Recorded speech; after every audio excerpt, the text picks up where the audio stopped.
A lot of people ask this question. How do I get PR in Australia if I am an IT professional or if I've studied IT?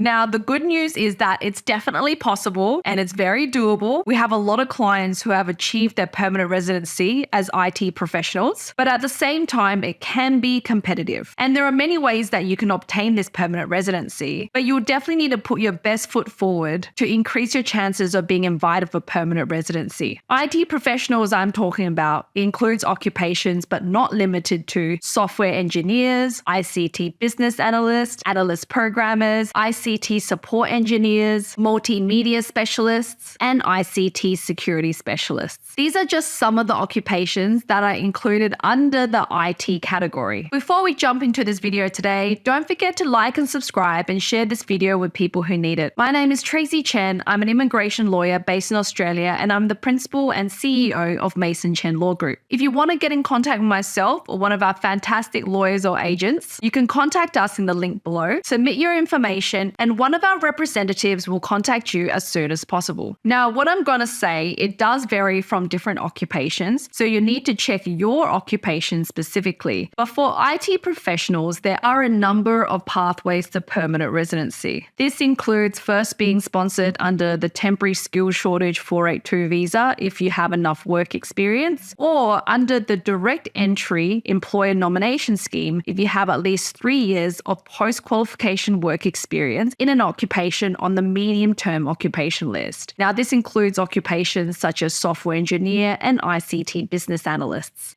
Now, obviously, you do need to make sure that you meet all the requirements for these visas. So, for example, for the 186 direct entry visa, you'll need to have a positive skills assessment in that nominated occupation, and you'll need to have an employer who's willing to sponsor you. If you want to know a bit more information about the 482 or 186 visa, I do have plenty of videos that I have done, so you can check it out in my library. But as a rule of thumb, for the Temporary Skills Shortage 482 visa, you'll need to have at least 2 years of full-time work experience in your nominated occupation, in addition to your relevant qualification to be eligible. You must also meet the English requirements. There is actually no age limit for the 482 visa, and you can include all your dependent family members in the application. For the direct entry 186 visa, you need to have the relevant qualification, as well as 3 years of full-time post-qualification work experience. You need to have at least competent English, be under the age of 45, and you can include all your dependent family members in the application.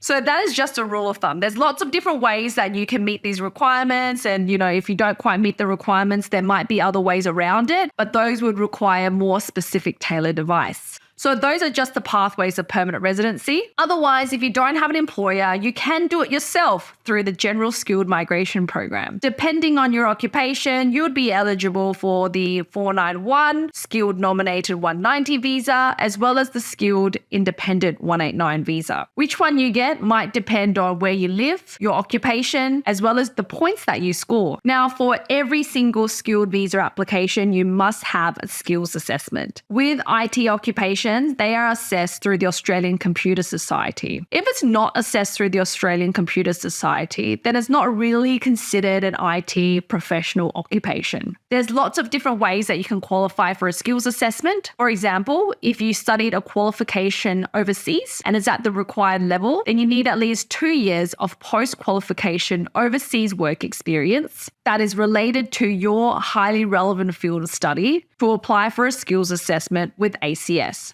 Otherwise, if you studied in Australia, there's a couple of ways that you can obtain a positive skills assessment. That would include having an Australian degree plus completing professional year, or an Australian degree plus completing 1 year of post-qualification work experience related to your highly relevant field of study. The great news is that ACS also allow you to apply for a skills assessment if you don't meet these requirements and you fall under one of the other streams. So for example, if you don't have any qualifications but you have a ton of work experience, you might be eligible under the RPL stream, where you need at least 8 years of work experience. So there's lots of different ways that you can obtain that positive skills assessment. Once you've got that, you need to do an English test, you can do a NAATI test to increase your score, and you need to submit an expression of interest for either the 189, the 190, depending on the state, or even the 491. For the 491 and 190 visa, each state has different requirements. So you will need to check out what the requirements are per state. And I've done many videos on this, so go and check them out in my library. If you're interested in applying in Victoria, then check out the video for 190 in Victoria as well as the 491. Same goes for the other states. But over the last few years, IT has been a very popular occupation and it has been very good for permanent residency. Lots and lots of IT graduates and professionals have been invited for their permanent residency in Australia. But at the end of the day, there are a lot of IT professionals and graduates, so it is competitive. So if you want to put your best foot forward, then on top of having the skills assessment, you'll need to have at least superior English plus work experience in your field if you can. So you need to score as many points as you can because your peers also are very outstanding and they have scored lots and lots of points. I have some clients that have 100 points. It's insane. They're incredibly, incredibly talented. So I hope this video gave you an idea of how to apply for PR if you are an IT professional. Share this video with your friends and family who need it. Thank you so much for watching and I'll see you guys in the next video.